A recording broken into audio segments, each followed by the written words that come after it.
Hey, who are you? You're not supposed to be down here. You're not Jonathan Bates. You're Tom Gordine. What are you doing here? Who are you? I'm Jesse. My father's Stephen Broderick, special agent, FBI. You used to run a bank in Iowa. One day you just took out a lot of money and left. You never even stopped to say goodbye to your kids. My friend's father left him. That was really sad. How did you know? You got the name Jonathan Bates off the part of the newspaper that tells you who died. On your zoo applications, you said you graduated from Davis School in Denver. There isn't a Davis School in Denver. There is one in Sioux City. I figured the rest out with my computer. We started with your blood type. You can't change that. Are you gonna turn me in? That's not why I'm here. 4 years ago, a pair of giraffes was taken from this zoo. I didn't do that. I know, but you do know who did. You were at a bar when the animals were taken, but the police still thought you were holding something back. They didn't realize you were probably afraid they might find out who you really were.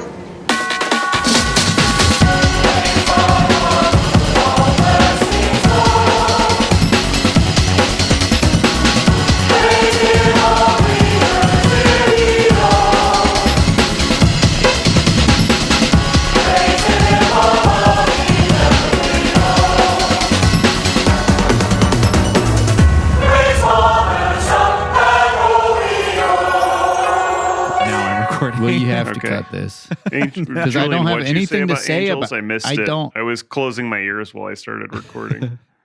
They're doing a young Washington. That's awesome. With George Washington, and he's a badass. Wow. Wait, that's so sick. Yeah, we should watch that. Yeah. Now, aren't you glad we recorded that? Now Yeah. everyone knows Washington. we should watch this thing. I mean, that I don't know anything about. That's I just what watched they- the That's trailer what they on listen silent. to us for. That's what hot people- takes on stuff that we don't have enough info on. It's not even a take. It looks bad. That's the hot take. I think, But it looks fun. I also have a great woke casting idea. That's just a really good casting idea for that Mixed-raced movie. woman. Other Washington? than that, so it's similar to that idea, but slightly different. You'll see why. Yeah. I was just listening to Chief Keef because it's the 10th anniversary of the Almighty So mixtape.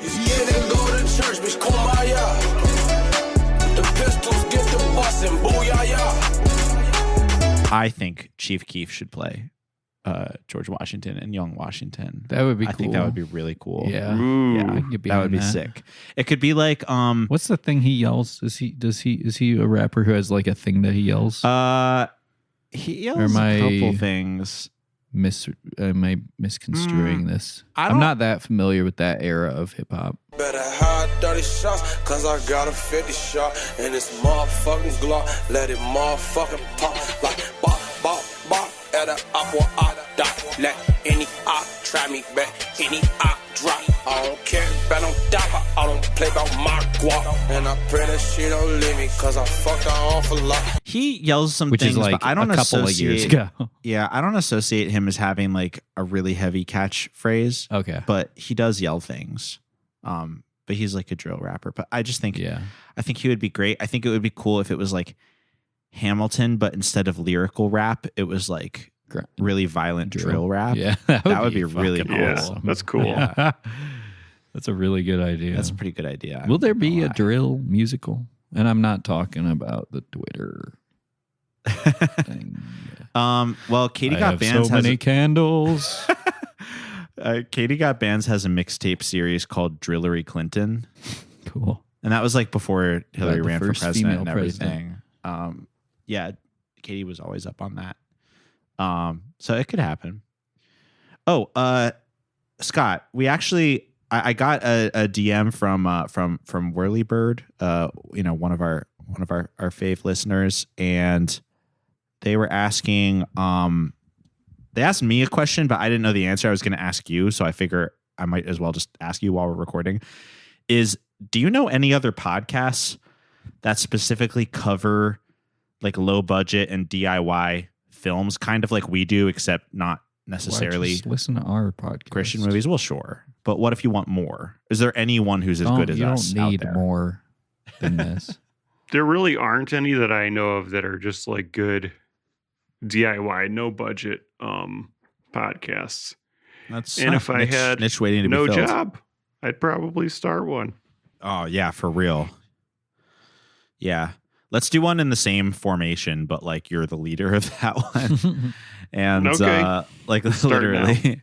Yeah, let's just start now. Actually, since you brought that up, though, I screened Twisted Issues last night, and it was like a one's that? solid turnout. It was a Charles Pinion movie, his first movie. He did Red Spirit Lake and We Await, which I think I showed. Did you show both me of those that? to You showed me I Red showed Spirit both those Lake. to you. I did not show Twisted Issues to you. Okay. Because I first saw that like 10 years ago, and then it was just like a random find when I was like searching for other shot on video stuff, and then it got a re-release this summer, and so it was in. It's back in the zeitgeist. Yeah, exactly. Back in the zeitgeist. As we all know, it was in the zeitgeist before, and now it's back in the zeitgeist. Yeah. There was definitely an era when everyone was talking about this movie, and now it's happening again. There was never an era where everybody was talking about it, sadly. But, I mean, maybe Gainesville punks were. But, yeah, it's good. Good response. People were way into it. Awesome. That's awesome. It's nice. Yeah, it was like a Congratulations. movie time screening. How again. do people It was find nice. out about this if they're in the area? These screenings that you do. Do you want them to find out about it? Oh, follow me on Instagram. Mm-hmm. I also flyered the skate park for this one. I don't think anybody came because of that, but it was funny because when I went to put up flyers, almost immediately there was somebody who at tops was in their early 20s, probably a teenager, and they were like, oh, what you putting? No, I forget how they said it, but they like sounded cool, like up to date on slang, and I immediately felt like that Steve Buscemi meme. It's like, hello, fellow teenager. How do you do? Hello, fellow teenagers. Can I interest you in a do-it-yourself movie screening? Yeah, exactly. Well, if you're in LA on November 7th, you can see me and Ash and Brad Rollins Is it premiering? short film Let's say Yep. the title of at it. Silver Lake Shorts. Say the whole title. Let's say the title of it because I was editing the last episode and the whole Favorite time networking event. the whole time in the last episode we were like, see Brad's new movie. We don't know what it's called, even though we were in it. And in our defense, it does have an intentionally long and kind of unwieldy name, but I think we should still say it. It's a I little think it should be cheeky. called The Minion, but that's fine. The Minion. That's a good name. The Minion. The Minion. So the name of the film is Aaron and his dad try to find closure, and Lucy celebrates Andy's birthday at Universal City Walk Hollywood. So, Yep. it is definitely a little hard to memorize, but that is the film. It's coming out. Yeah. LA premiere pretty soon. And it's great. If you live in the Los Angeles area, you should go check it out because it is the best short film that came out this year so far. And honestly, thank you. I'm like not kidding. I know, Julian, you were saying that my opinion of a movie being good or not is not necessarily mean anything to No. many people. But I said the amount of times you watch it doesn't necarily correlate with the quality of the film. It's really rare that I like rewatch a short film like that though. But anyway, I'm not kidding when I say this. It's not just because like I'm friends with people making it or anything, but I think it's the best directed thing I saw this year. Like Wow. it's really like What about the writing and the acting? remarkable. Nobody Also cares about great. this. Also great. Well, I think I said this on the pod, but Thank it you. definitely it felt like a breeze being in it. So Yeah. that to me, I was like, okay, it's well directed. We started on time and finished on time. I mean, how has there ever been a short film shoot that did that? So that already puts it in the short list for best directed short film of the year. Yeah. I mean, just Wave bye. Sorry, we got a homer. Freddie Freeman has just scored a solo home run. Cannot believe you're a Dodgers fan now, Julian. Well, what else am I supposed to do? I think I kind of look like you. I don't know. If I was a Brewers fan, that's what I'd be looking like right now.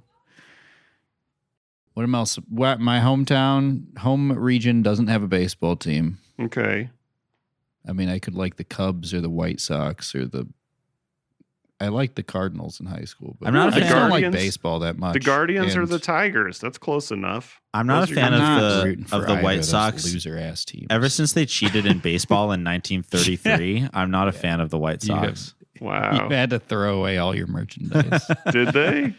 They yeah, they cheated used in to be the Black 1933. Sox. Yeah, They rigged the World Series. it was like old, right? That joke made sense that I said. Yeah, yeah. Okay, good. I think it was like 1910 or something. Yeah, That's why they're the White Sox, because they were the Black Sox, but then they had to like rehabilitate their image. And so Really? to show that they were clean, they changed their name to the White Sox. Yeah, that is true. Wow. I mean, it That's was like the crazy. biggest scandal in like America at the time because it was the World Series. It was the biggest scandal in the world. Wow. right. It was between the Chicago Black Sox and the Elkhart, Indiana Rangers Is that true? for the World Championship. No, I'm just kidding. And the what is it? The Jellicle Cats, Yeah, the Geelong. the Geelong Geelong Cats. Cats. Yes. Yeah, Why for do the I World get so much Series. shit for liking the Dodgers? I've lived in LA for half of my life. It's the one team here that matters. You're allowed? Thank you. That's all I'm looking for. You're valid. You're just really annoying. They're a really annoying team. I've said it before. I'll say it again. I don't like that shade of blue. Yeah. It's gaudy. Well, imagine this. Imagine if you liked them. Yeah. They wouldn't be that annoying. Right. Right.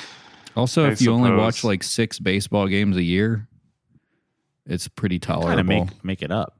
You know, how Okay. you feel. Yeah. All right. Well, hey, All right. should we get into our movie Yeah. this week? We got a good Yes. one. We got a real scorcher. Cue the music. Hey, slaughter innocence. Welcome back to Poise Bible Study. This is a special episode. Not only is it our second week in a row spotlighting horror films with very spiritual themes, this is actually a rare episode where we get to talk about a generally agreed upon good, fun movie Yeah. that people really like. If you've seen it, I have not seen it till recently. It's definitely a bit more obscure, but I can't imagine a lot of people have seen this. maybe not. Maybe not. I heard about it from friend of the show, Maggie Siebert, mailed me a Blu-ray of it, and because she thought I would like it, and I did. But here we are talking about Slaughter of the Innocents. But first, the innocents of this podcast. I'm Ash, here with my co-hosts. Scott. And Julian.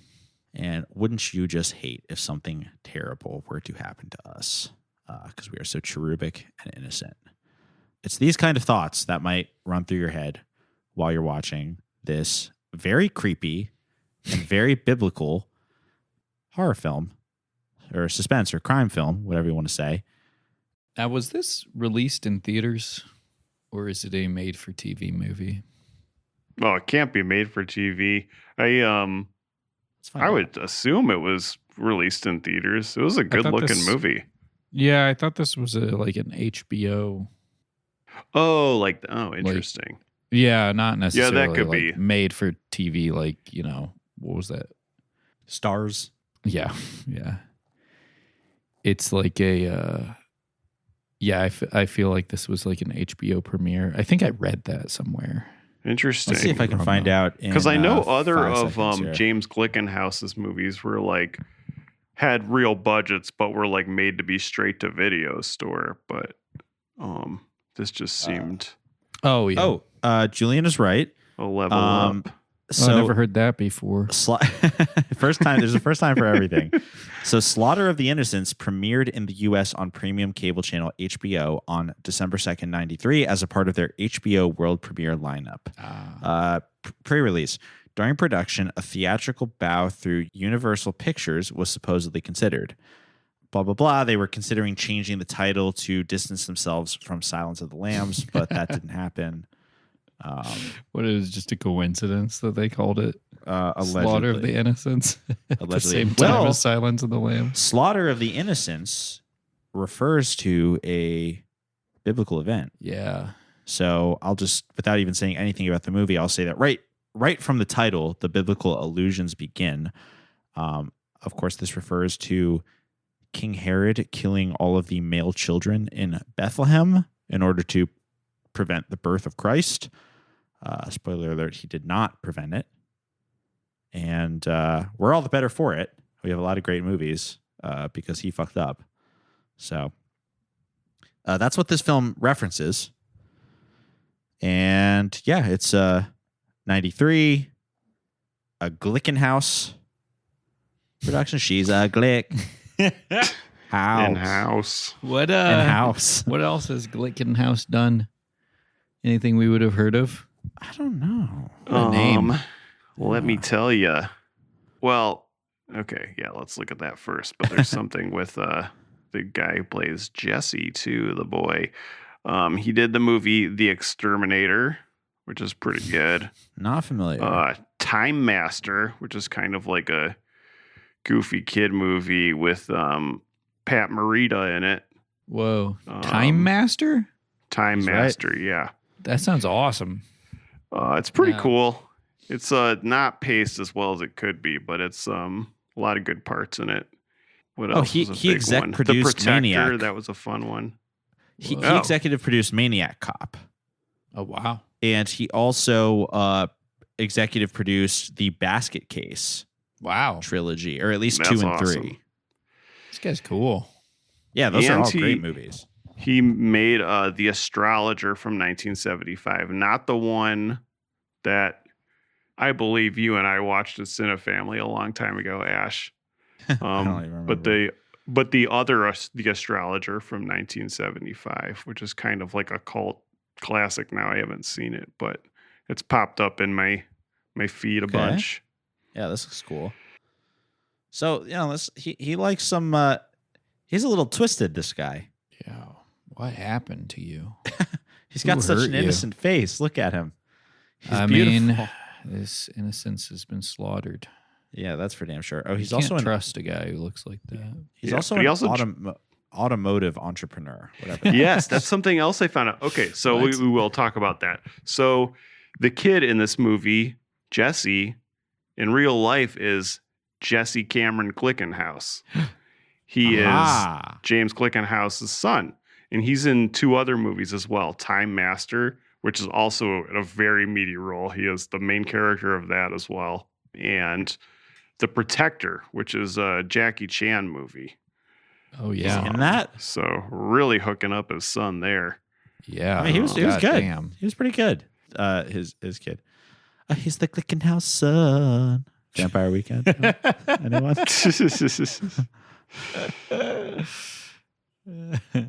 Yeah, he was making these films to be vehicles for his son. That's pretty cool. Yeah, and then he transitioned to real vehicles.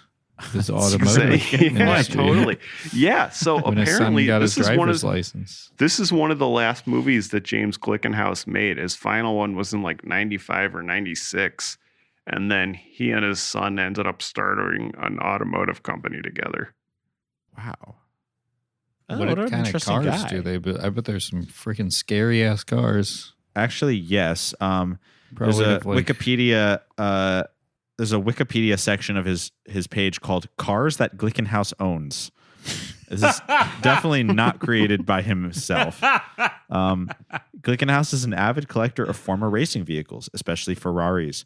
The cars that Glickenhaus owns in his garage include the 2010 SCG P45 Competizione. Wow. I don't know. I really don't know anything about cars, but he does have quite a lot of Ferraris. That's one of the best cars you can own. Is that true? Sure. Yeah. Okay. I mean, you can't get much better than that. He also has this Ferrari. Oh, another. That looks very cool. That I is. clicked on That it. is. I know I said this about that is one of the best cars you can own. Okay. This also says that film director James Glickenhaus is son of stock exchange magnate Seth Glickenhaus. So I'm getting a bit of a feeling that, listen, this is not, I'm not discounting his work at all.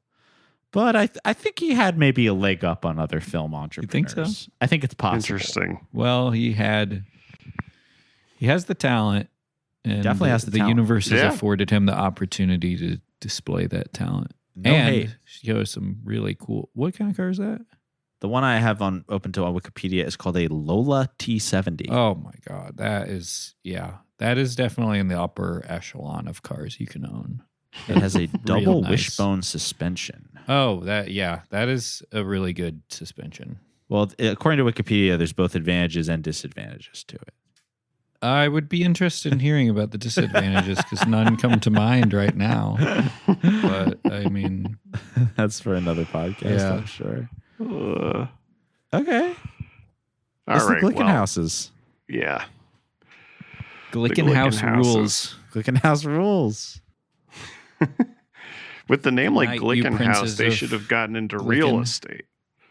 Yes. Yeah. They should have. They It's so cold in this Glickenhaus.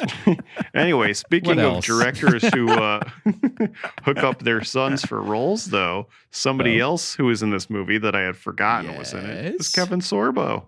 Yes. No matter how far we try to run away, we cannot escape. He was this pretty man. good. He was so good. He's Oh, amazing. yeah. This one kind of makes me, I catch feelings when I see him in here because Yeah. it feels like I get this feeling that it's like a glimpse into an alternate reality where he like just had like a normal acting career.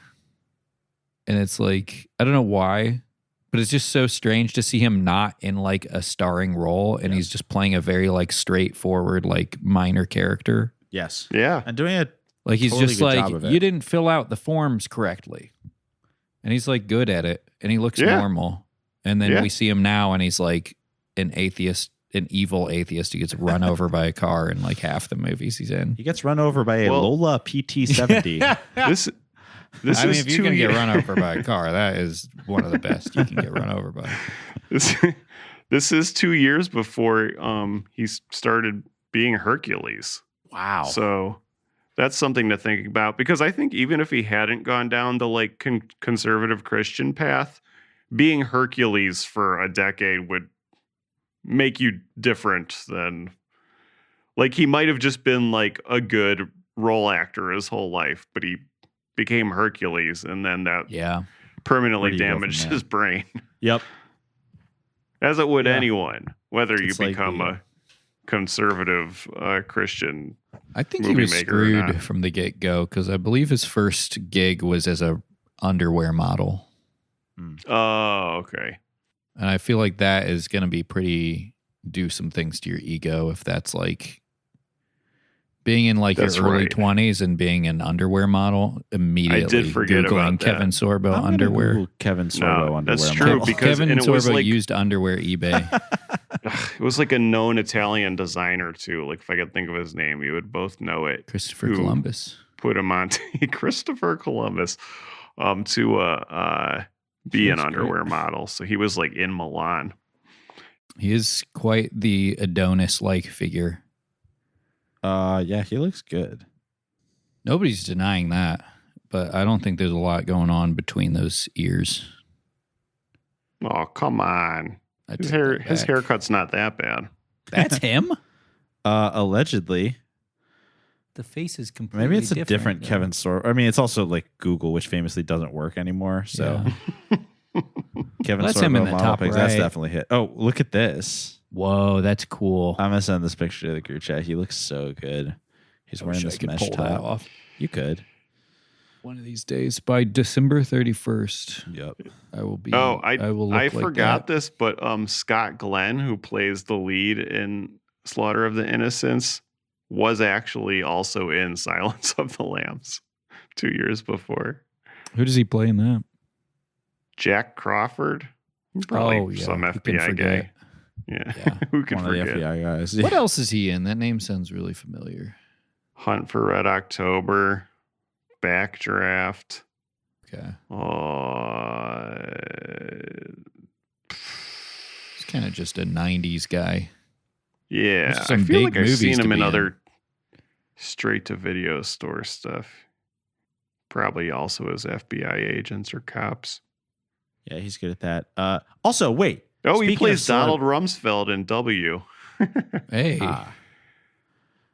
Speaking of, faith-based film celebrities in Slaughter of the Innocents, what's this about the actor from the Buttercream Gang? Yes. Remember when Jesse is at the hotel by himself because he tricked his mom. He's asking if his dad has gotten into the hotel yet, if he got back from wherever he is. And the guy at the hotel desk is Pete from the Buttercream The receptionist at the hotel? Yes. Wow. Who is, of course, the one who's Scotty's best friend in Buttercream Gang, who moves to Chicago to help his aunt, and then joins like a real gang, quote unquote. Right. And then when he comes back, he's like stealing from the old shop and causing trouble. Wow. That's crazy. There's so many connections to the rest of our cinematic universe. Mm-hmm. This movie, this is like, what is it about this film? Yeah. And although this is once again not exactly a Christian movie, it sure is a Bible study movie. That's for damn sure. Yeah. They're reading Bible verses into a computer and using them to solve the case. It had a much more beautiful message at the end which didn't really have anything to do with the rest of the movie. But again, this is the second time I watched this movie, and I did find the ending to be very, very sweet. Very touching. Even though it was, sad circumstances, but definitely a more thoughtful message than a lot of the Christian movies that we watch. In fact, a much more Christian message than most of the overtly Christian movies. No way. Yes. While they didn't talk about God and Jesus directly, they do meditate on the impermanence of life and, the fact that our bodies are made of molecules and chemicals and will likely persist in some form, which is very interesting. But the path to that conclusion is a very long and twisted one. I meant more the buying the grave for the orphan. Oh, guy. Because he was a ward of the state, and then the state killed him. That was crazy that they said that in the movie. I know. Yeah. Okay, although I do not believe that guy should have been executed. You don't? Wrongfully executed, no. It was a little weird to buy a plot for a guy who... So, I know he didn't execute him, and that's not fair, but he was masturbating to somebody getting raped and murdered from outside a window, right? Yeah, and early in the movie, they're like, and they found a collection of child porn on his computer. Okay. Bobby Martell left Parnell Service Center approximately 9:02 p.m. He walked 2.7 miles, arrived at Provo Cabin approximately 9:37 p.m. He went to the children's bedroom window and looked in. The youngest child was asleep in bed, and aside from the nightlight, the room was dark. Bobby turned around, sat down in the grass, lit a cigarette, pressed up against the cabin to get out of the rain. He'd done this before. He knew that the oldest child always turned on the light before she undressed to go to bed. The killer entered the front door approximately 9:40 p.m., crept across the floor, entered the TV room, grabbed the older child, clamped one hand around her mouth, and stuck a hunting knife under her chin and pushed it up into her brain.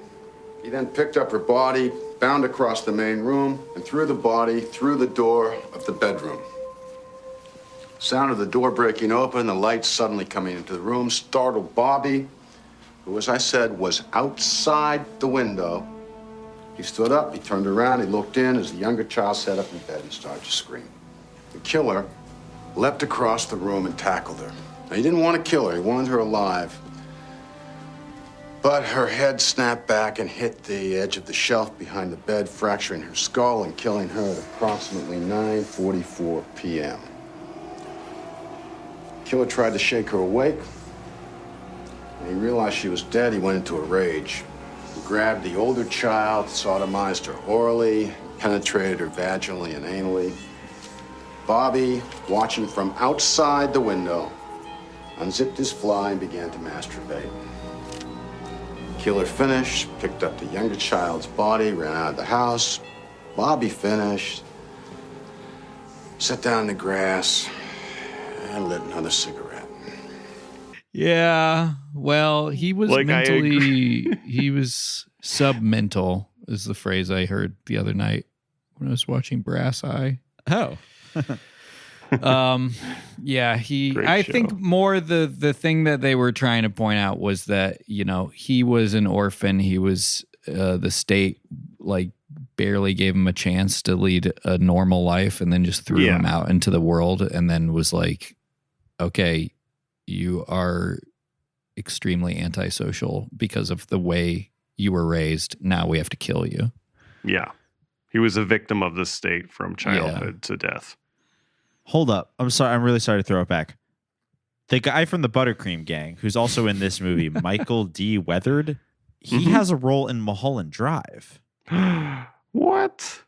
He plays Hank, the assistant director, who I would not be able to picture right now. Wow. I'm going to look him up. I'm due This for a guy's rewatch awesome. of Mulholland Drive. Yeah, I rewatched it like last year, but I was not looking out for Hank, the assistant director. Let's see if I can find a picture of him. I can't immediately find one because people don't really care. So I think that's you could look at it a couple ways for how they had that in the end, but ultimately, like his the main character is a good guy. What's his name? The main character? Why am I blanking? The main character. Oh, I definitely remember. Definitely It's remember. Scott Glenn, but I can't remember his.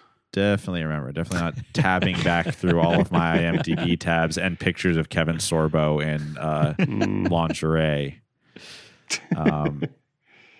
Well, of course, his name is Stephen Broderick. Oh, right. Stephen Broderick. Right, yeah. They usually call him like Agent Broderick or whatever, you know. Right.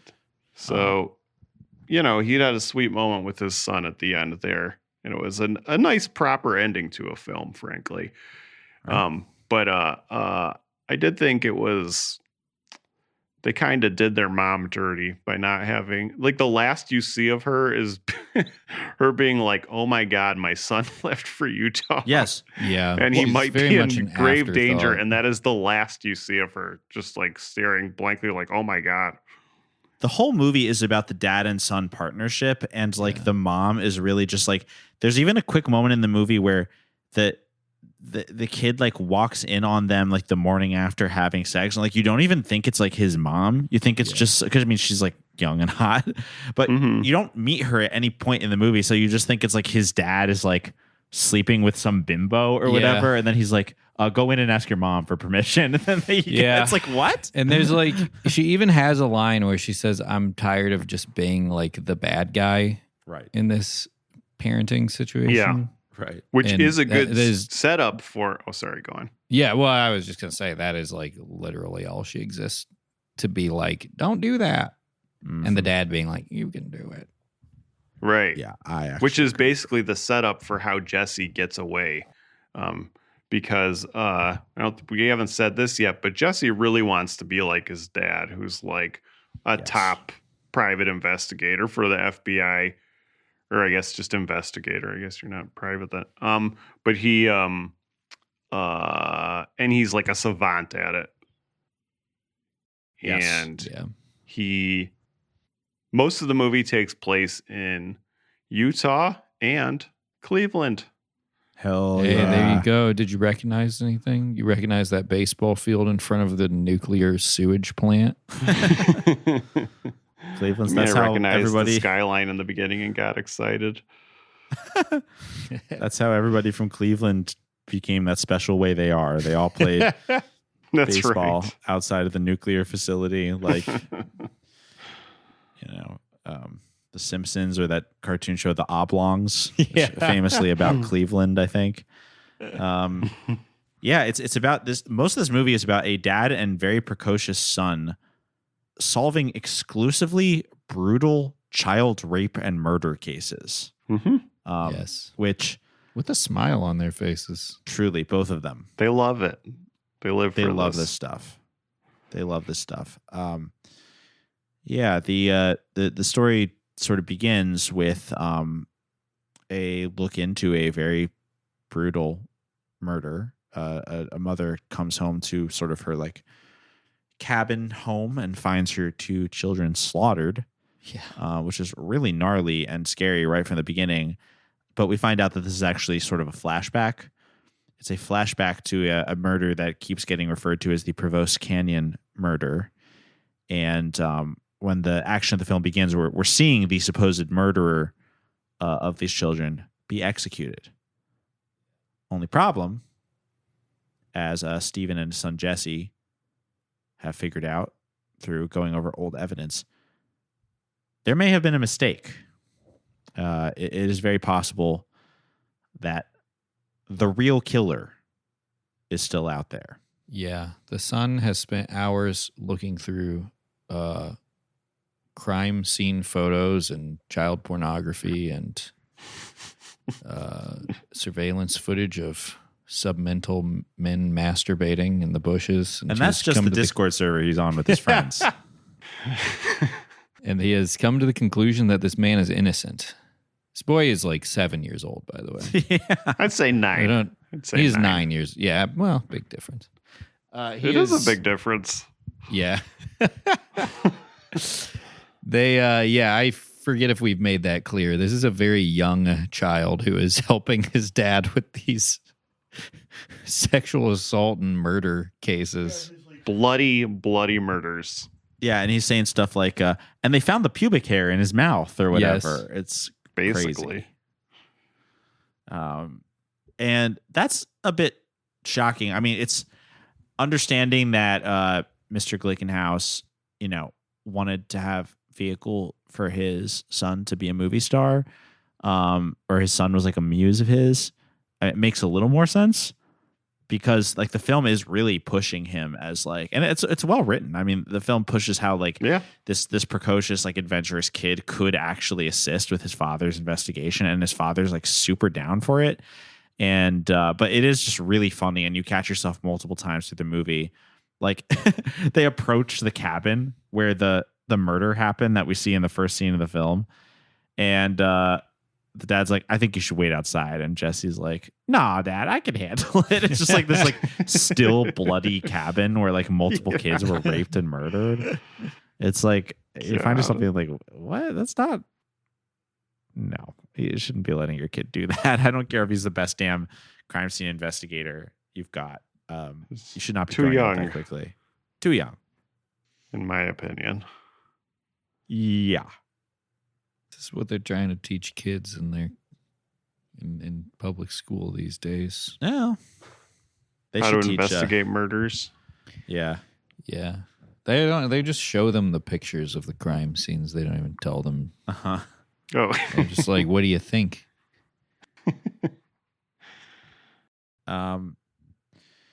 Yeah, but the real killer of the Provo Canyon Massacre may still be out there. The man who was executed, who, seems like he has a disability. The only thing he'll say about the murder, which he did observe, he just wasn't the one who did it. But the only thing he'll say is that he saw God with the children. Mr. Martell, my name is Stephen Broderick. I'm with the Federal Bureau of Investigation.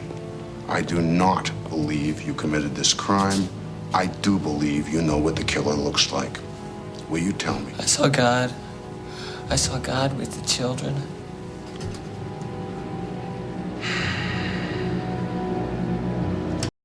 He believes that God was with the children in some way. So what does that mean? I mean, doesn't sound like my God. Yeah. My God hangs out with people 18 and older. Exactly. Yeah. My God is unproblematic. Doesn't God have a problematic age gap with all of her children. Mm, She's like almost all of a them. jillion years old. Mm-hmm. A jillion. Yeah. That's why it's called Well- jilling off. But a day is like 1,000 years, and 1,000 years like a day for Right. God. So that's the loophole. Yeah. Methuselah would be like, "You're so mature for your age. You're already 7,000."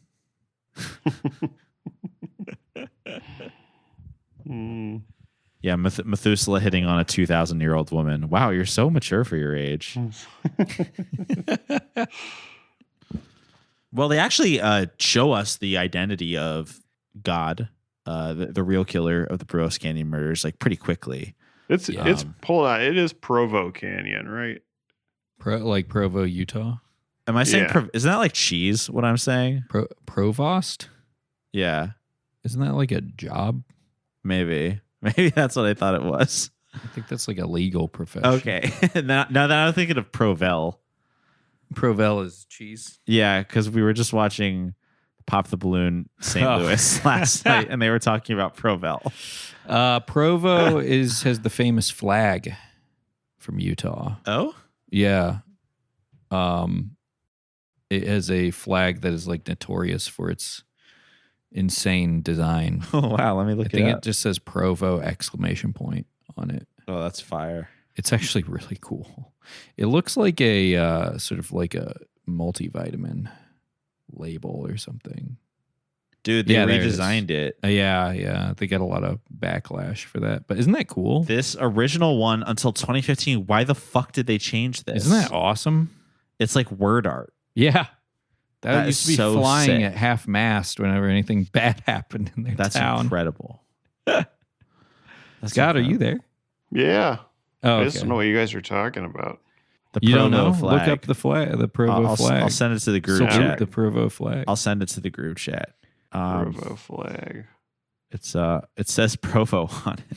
Oh, Yeah. with the that's great. That's awesome. Yeah, they retired it in 2015. Sadly, They should have because kept that. They were getting clowned on by normies. yuck, I hate normies. Isn't that so sad? Like, it was such a cool flag, but then like people with no taste and not a creative bone in their body who can tolerate anything other than Marvel movies Yeah, and Yeah. fucking what else is bad? what else can they tolerate? They're they wouldn't know a fucking one of those fancy cars if it A hit them Lola in their ass 270 or whatever. Yeah. And they're all online saying, look at this ugly flag. And everybody in Provo was like, well, we got to change it. We're being cyberbullied. Now they have this boring, like pseudo healthy granola logo instead. Yeah. Yeah, it does look like a granola brand. That's gross. Boring. Probably They should've made shown by a- AI. Speaking of Truly. AI, Oh, although boy. no AI was used to make this movie, fortunately, the boy Jesse did seem to have access to AI that is better than any AI that exists now. Oh right. Yeah, that robot voice was awesome. Just like He had a talking into his computer and just like giving him like rough notes, and then it'll like give useful responses. Yes, Jesse, who was not just a 9-year-old competent CSI investigator, but also a computer genius, Very was able book to of- do. Oh, sorry. No, I was just saying, was able to do things like ask the computer, like talking to like ChatGPT, as Scott pointed out, like give me a list of crimes committed 300 miles away from Salt Lake, that have these qualities, and the computer would just be like, there was a child murdered in 1982. I would use ChatGPT all the time if it spoke in that voice. Like Siri, ChatGPT, whatever. If they used that voice, maybe there's some way I can get a plug. If they sounded like Colby, the Christian robot. Yes. Yes. Oh. Oh, you're trying to solve a child murder.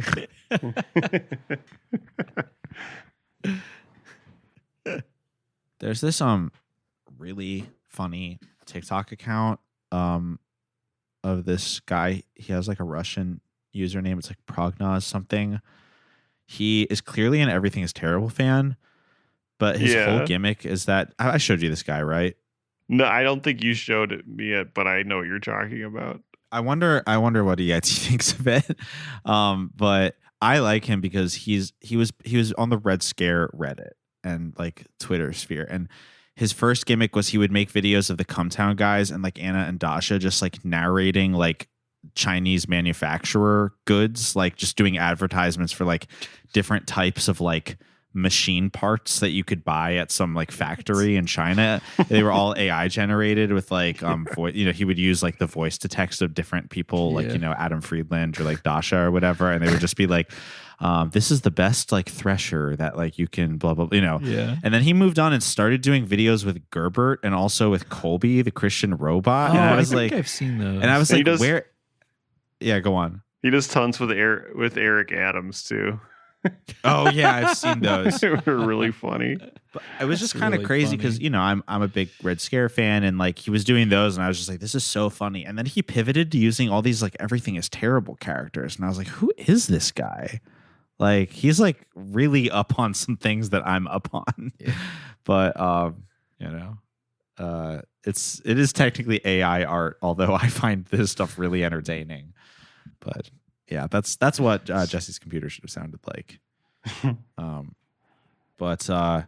Meanwhile that Jesse's getting involved, they're flying his father Stephen all over Utah.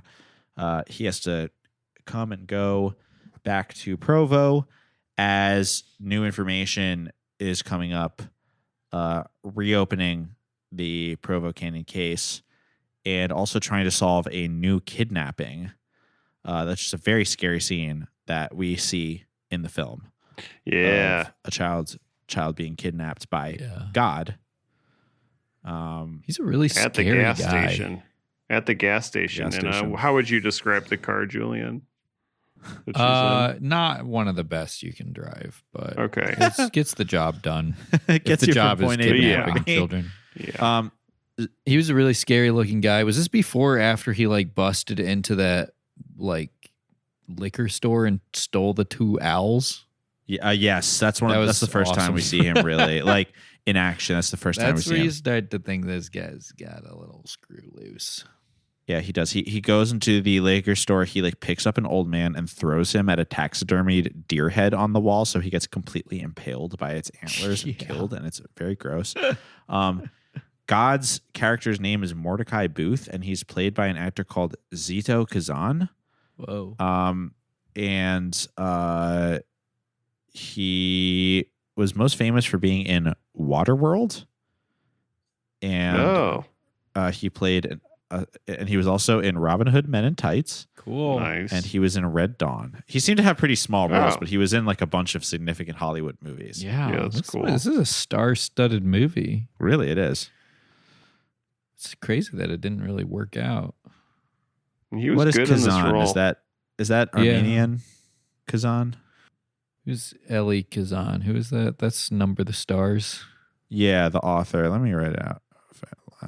I wonder if they're related. Let's do a little race science here. I would say like Hungarian. Oh, it's a Jewish. Turkish Argentina. last name.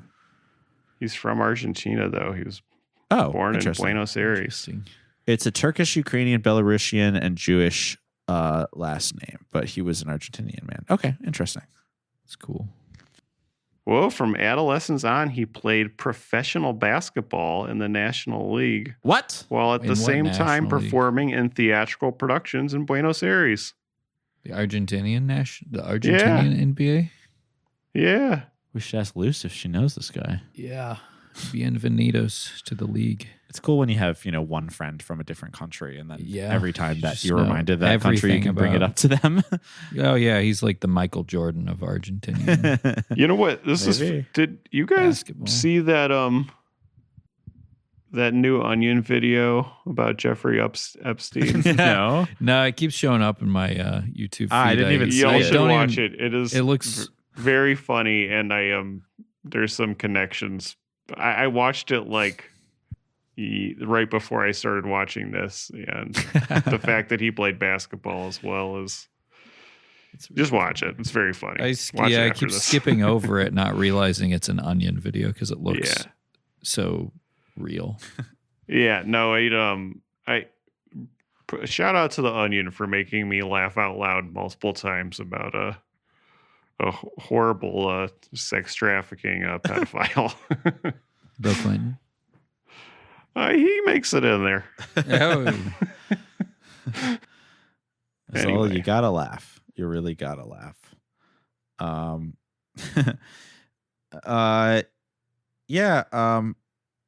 Basically, Stephen and Jesse are trying to catch up to Mordecai Booth, and different parts of the mystery unfold. And the movie does a really cool job of like kind of spoiling and foreshadowing things that are going to come up, but keeping them really mysterious. Like the brief glimpse of Mordecai's room when you see 2 dead giraffes on the floor. Like early on in the movie is like, what the fuck? Where did he get those? How did he figure that out? How did he get away with that one? I feel like it'd be harder to steal 2 giraffes than it would be to steal 2 children.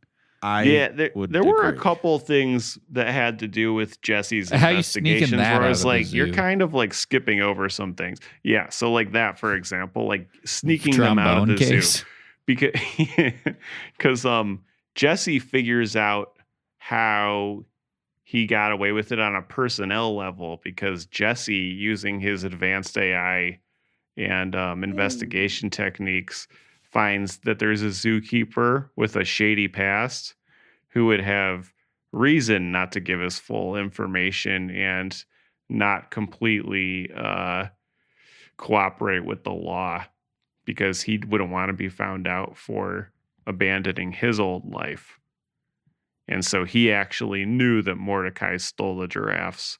So then I feel like we're focusing on the fact that like, aha, there is somebody who could have told him what happened. But well, to your point, they don't explain how he got the giraffes out of there.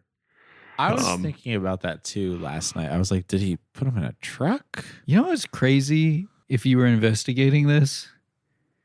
If you were like the fucking guy who stole the giraffes is also like kidnapping all these children. Like, what are the odds? I mean, Be like, that's awesome. We get to solve 2 of the craziest cases we have. That's One true. guy. It's impressive. if And 2 he is giraffes, That's like trying a to- comic book villain or something. He is trying to get He's 2 gonna steal of the every Eiffel animal. Tower next. Yeah. He's working his way up. Yeah. They steal really long things. yeah, he How does is he do collecting. it? He is collecting 2 of every animal. We noticed that he steals 2 taxidermied owls from the store where he impales the man on the deer taxidermy, but we don't quite know why. I mean, obviously, close readers of the Bible will, be reminded of Noah's Ark, but to what end here? I mean, the movie, I will say, is kind of like a mishmash of spiritual Christian references, but it still does it in a really exciting and fresh way. Like, it doesn't feel like it is definitely kind of random. Yeah. Like, the movie's called Slaughter of the Innocents, but he's like kind of obsessed with Noah's Ark. He like, and they just like quote random verses where like ye dry bones will rise again, and it's like, Yeah. okay, What was the how did the stealing children connect to Noah's Ark? Well, I think, sort of at the end, and spoilers here, but I think like at the end when he finds like an Aryan boy and girl to like Okay, yeah. to be the like 2 children on the ark, like I think there's this sort of like the duality of it, like like repopulating the earth or whatever with the 2. I mean, he he like kills the things, but Sure. I think that's where that comes from, because he kidnaps the blonde girl, keeps her alive, and then when Jesse finds his hideout and comes to him, then it's perfect. Gets to have his little Aryan zoo. Speaking of which, there's also a really cool scene it's completely random, where the FBI like thinks that this like weird Nazi who lives in the woods is like a Yes. suspect, so they just like go and gun him I down. forgot about that from the first time I watched this. But yeah, that was awesome. He's just chilling in his cabin in like a full SS officer uniform. Which is kind of sweet that he just like, it reminds me of how I put on like my favorite sports team jersey before I watch their games. Yeah, I was gonna say it's like it's even like when I'm here by myself and no one else can see it, it's Yeah. still just Right. like a fun little ritual. And every day he gets up and puts on an SS officer's uniform before just hanging out in his cabin in the woods. He wasn't bothering anybody. I don't agree with his beliefs, but it was very Ruby Ridge the way they just lit him up. Beautiful name for a girl, by the way, Ruby Ridge. Yeah, they lit his ass up. But Steven did not want them to light him up. He wanted him to come out and be arrested. But his the young, hot-headed co-worker for the day fired a little early. Yeah. Did the Nazi guy shoot first, or did he return fire? They shot like a tear gas canister at him. Yeah. And he knew the score and he knew he was surrounded, so I think he like committed suicide by cop basically. Yeah.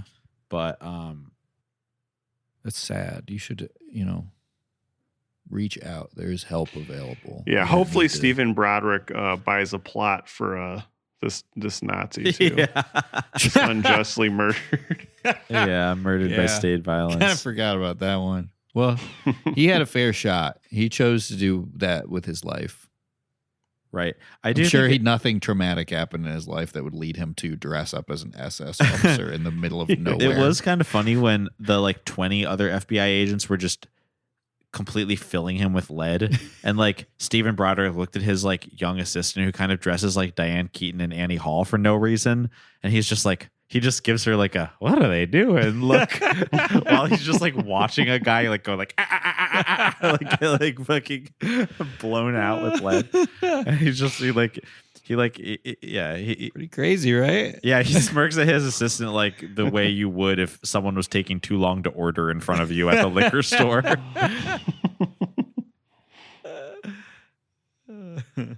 Yeah, she's another. She's probably the third Fuck most yeah. prominent in this movie, actually. Yeah. I do want to point out Julian's cat Edie is being extremely cute right now. Yeah, she has completely passed out in my lap. she's fallen down That's asleep nice. in Julian's lap. It's very nice. Except watch this. She out now. But his assistant what's her name? No one cares. It was kind of refreshing that like I feel like the movie keeps being like, oh yeah, he's a really hot guy. Like he could be a philanderer, but he like never is. He like loves his wife and his son. Yeah. It might be Ellen. He's a good man. These were really good. For his assistant, He was I a don't know. really good guy. He's a very good guy.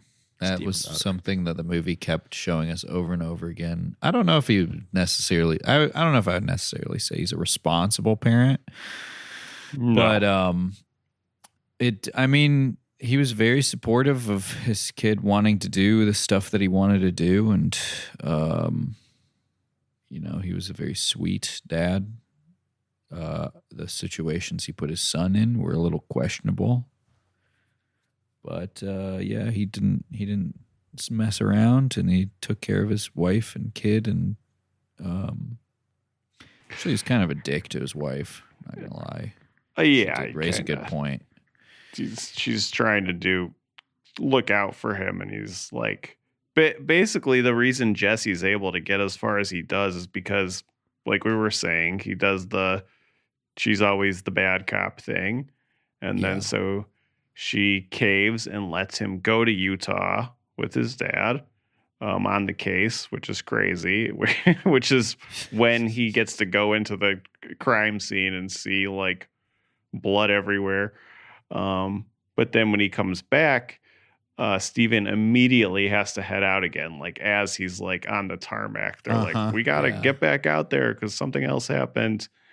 And he's like, oh, can I please go? And they're like, no, you're 9. Go to school. And then, but because of that setup of like, mom always says no, when he asks to go to Cedar Point, America's roller coaster, with a friend. I grew up with that. Hell yeah. Yeah. We might have been there at the same time. Had I ever been there? I've never been there.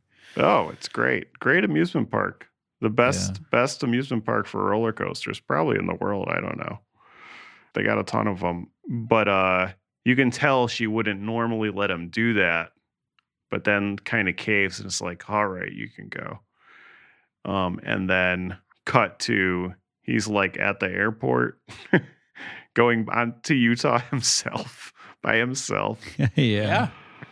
He knows how to do it. 9/11. He's like a scam artist. I don't know how he got to the airport. I don't know he got from the next airport to wherever he needed to go. I don't know how he got to the Zion National Park or whatever. I don't know how he was able to rent a dirt bike or moped or whatever without an adult. Anyway. The thing is, he's established as a kid who gets things done. So he kind of just accepts these things. It's I true. love the scene when he's at the zoo and he's in the employee area and he shakes hands with an orangutan.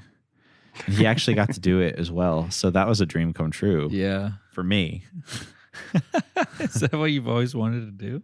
Yeah, I think I would love to shake hands with an orangutan. I think would be that awesome. would be so awesome.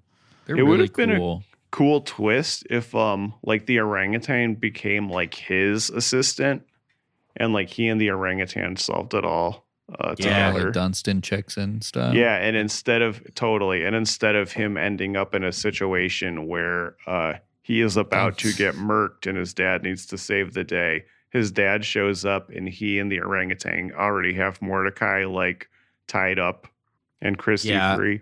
Yeah, that'd be so sick if Dunstan solved like rapes and murders and child trafficking. Yeah. It'd be cool if he talked to the computer and he was like, ooh, ooh, ah, ah. And the computer was like, now running all cases in Salt Lake City. Be Amazing Ape too.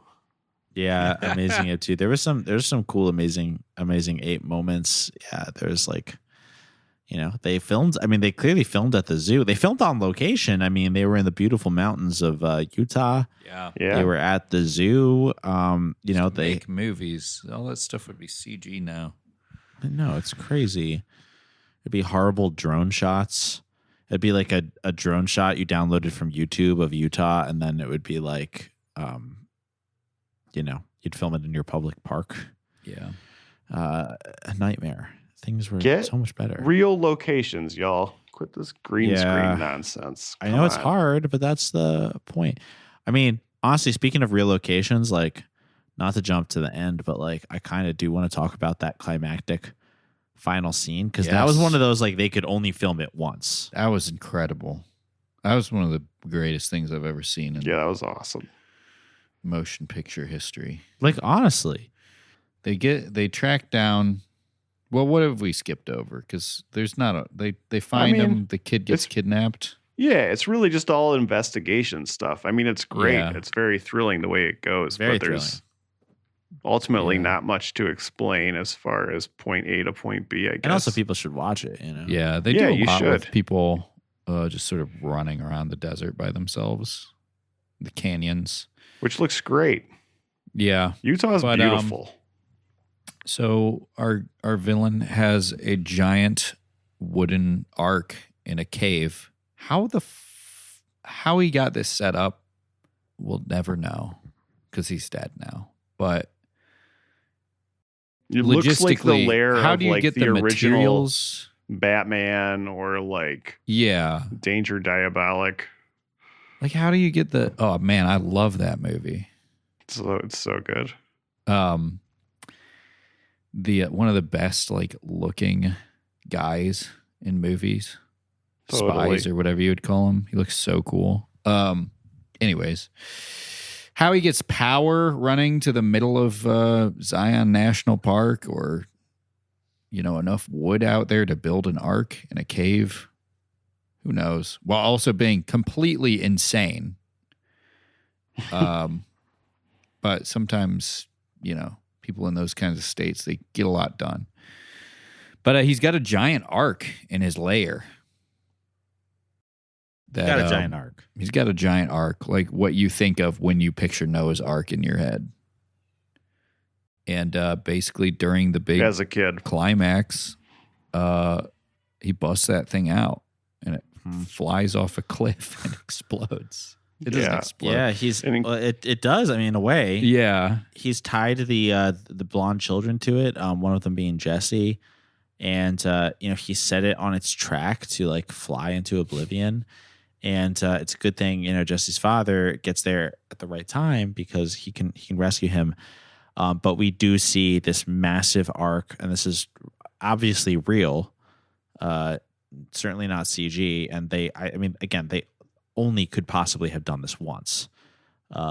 We see a giant boat fly off a cliff in the mountains of Utah and smash on the ground into millions of pieces. Yep.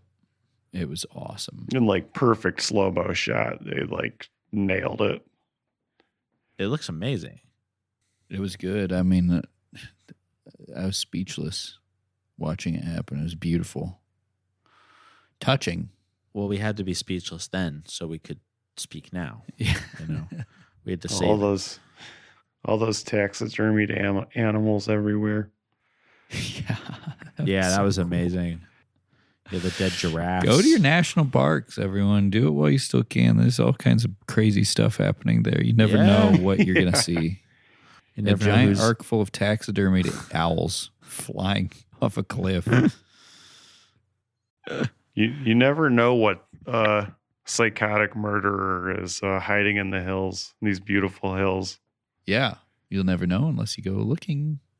So ask ChatGPT. Ask ChatGPT. Not what you go can ask do. ChatGPT.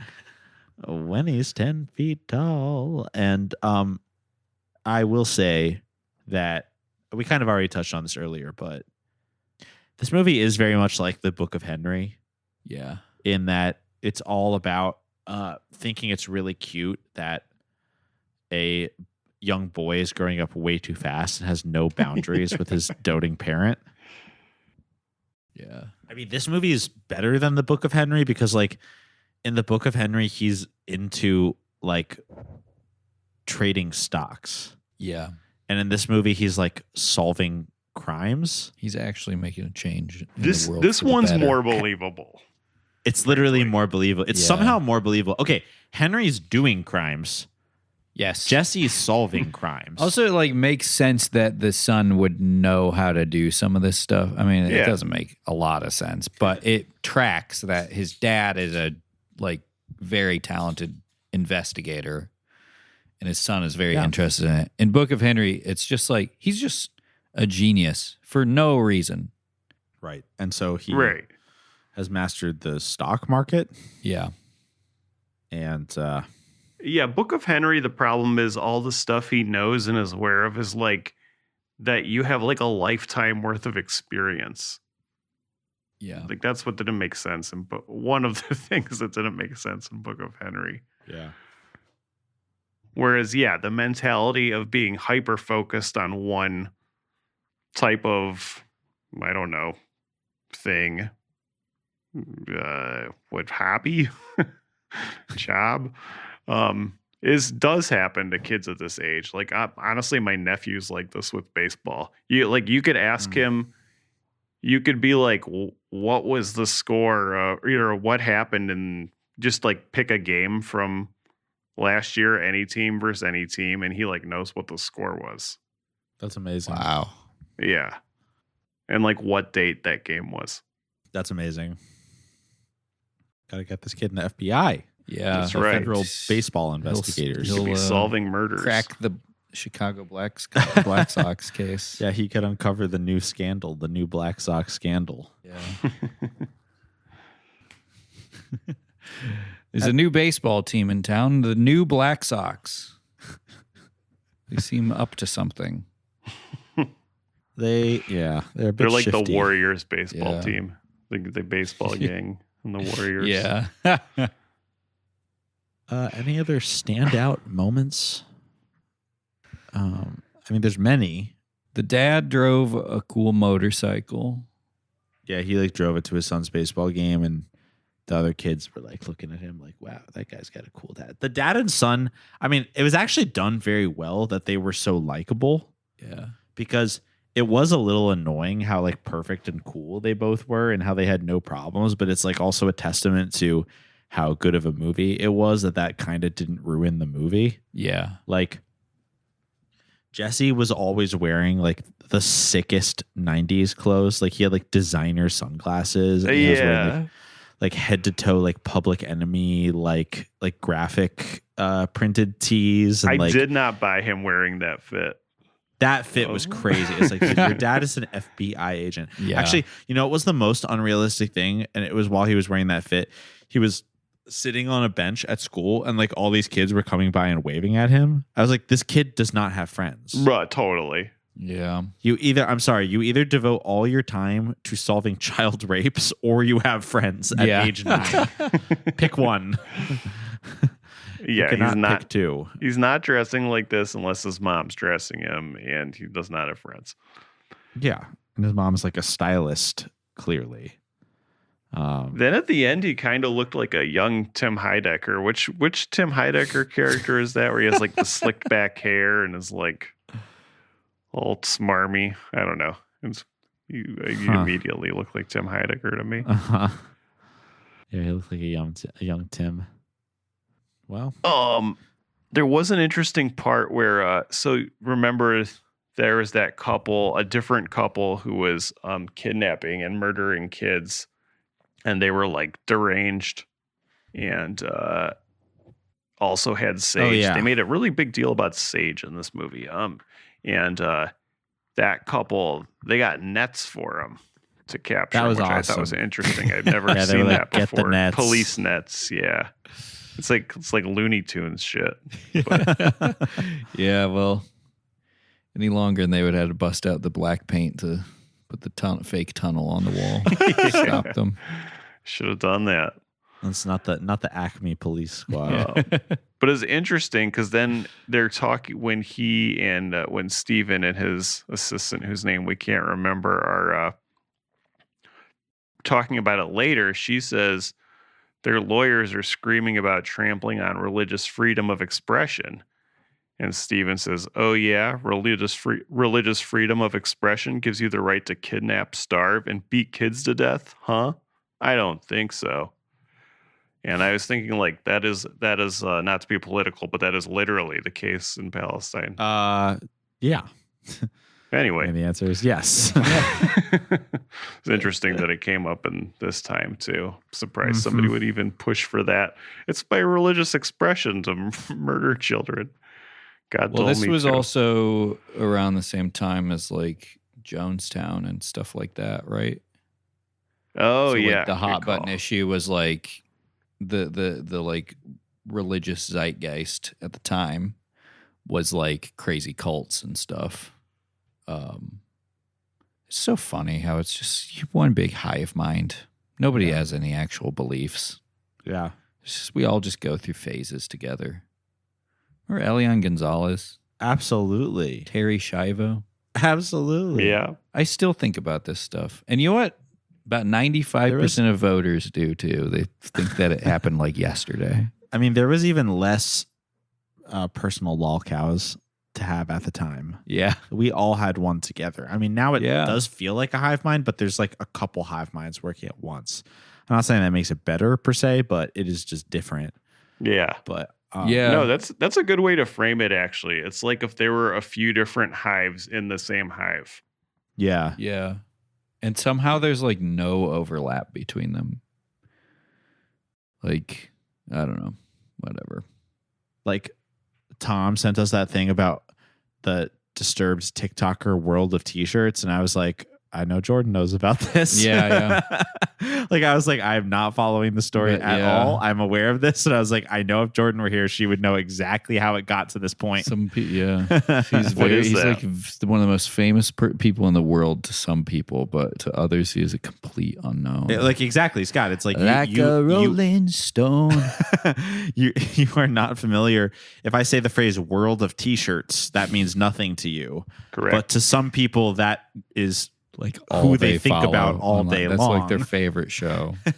So, he had yet another disturbed encounter of being a raging alcoholic who films every moment of his life. Yeah. And it went viral yet again.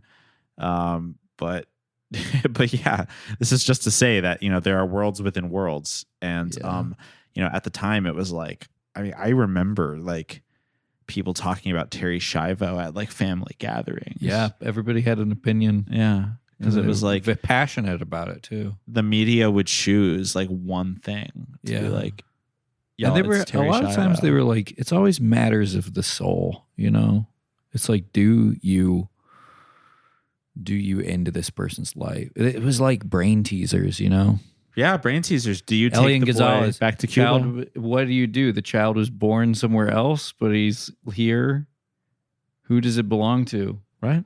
Does Terry Schiavo live in this world or the next? Right. It's crazy. That's all it really is. I mean, all the like stuff about like, like debate about trans people, for instance. It's all like, these are all like big philosophical questions. People Yeah, it's really basically about riled up reducing individuals' lives down into like kind of blanket philosophical yes or no questions. They're like, you gotta know, all right, we're gonna give you the most complicated thought experiment in the world, and you have to answer yes or no. Right. Yeah. And if you vote yes, you have no job or money, and if you vote no, you will have no job or money, but you have the peace of mind knowing that you have an opinion But you on voted. this. Yeah, you have an opinion and you decided to vote with that opinion. I love voting. I love to express I myself. started collecting I voted stickers with this special election, so I can just put them on random days and make people stress out about missing an election. Oh no, what did I not vote for? That's really funny. Just every Tuesday wear an I voted sticker. Yeah. What did I not vote for? Anything else? Here we go. This is going to be big. Why? Bases loaded. Freeman Freddie Freeman at the bat. He's 2 for 4. Yeah, I mean, we saw him hit that homer earlier at the beginning of this podcast. Yeah. Well, with him are our hopes and dreams. Yeah. Very, very common theme for Christians all over the world. What do we think? What's the official Boys Bible Study opinion of this very spiritual, very creepy, blasphemous, yet also meditative film, Slaughter of the Innocents? How do we rate it? I thought this movie looked great. I thought it was pretty well acted, pretty well directed. Loved the locations, and was genuinely disturbing throughout. I am gonna have to give this 2 out of 2 psychopaths expressing their religious freedom of murdering children. Again, God bless them. Yeah. I'm going to give this... Yeah, I love this movie. I love this style. Love this era of movie. We watched Chicago last night. We did. And watching this movie too. And it just really feels like we used to make movies. I know. Mm-hmm. Like movies, and sometimes I'll say it, and this hurts me to say it, video games. They like look better from like 10, 20 years ago. Mm-hmm. I mean, 30 years ago for this movie looks better than most of the shit that's on, what they're showing like commercials during this baseball game. This stuff looks like shit. It looks horrible. It looks really like does. What was that? A man spinning around like he's in a fucking office chair shooting laser beams out of his It eyes? looks so bad. That's disgusting too. The teeth flying at the camera. It's a superhero movie. But anyways, give me Slaughter of the Innocents any day of the week. I'm going to give this 2 out of 2 every taxidermied animal. Yup.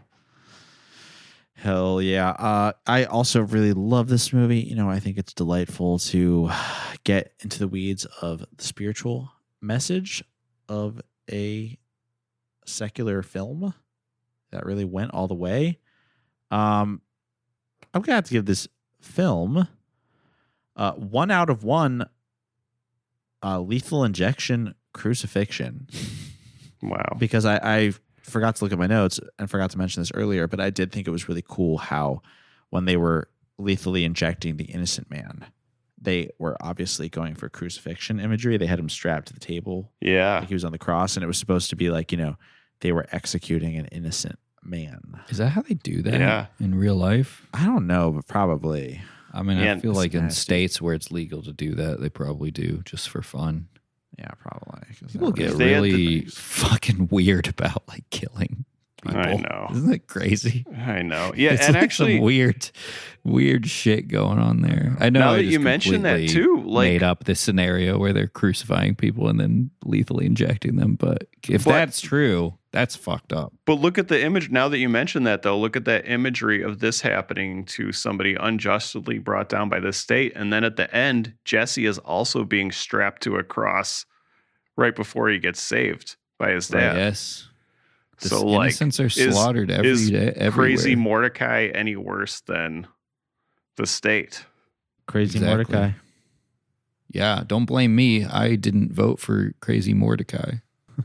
Don't blame me. I don't vote anymore. Here's your muscle boy, by the way. He always looks so stressed out. Don't Yeah. blame me. I vote every Must be Tuesday. scary to be a relief pitcher. You come on and they're like, okay, fix this now. Yeah. Anyways, that was our official rating of this wonderful film, The Michael Clayton of the MLB. The Fixer. And yeah, we really recommend everyone watch this one. I think it's just an enjoyable, fun, but pretty disturbing one that you can watch. It's definitely not our usual fare, but we want to broaden our own film horizons and everybody else's. So we hope you enjoyed this review if you haven't seen the film. And thank you so much for listening. We do invite you to check out our Patreon. That's patreon.com/boysbiblestudy. If you want new film reviews every single week, mostly Christian films, but also, cool DIY or otherwise interesting films with spiritual themes, we got you. And we want to especially thank our patron saints at the $20 tier, Nicole, Marissa, Jeff, Mark, and Alex.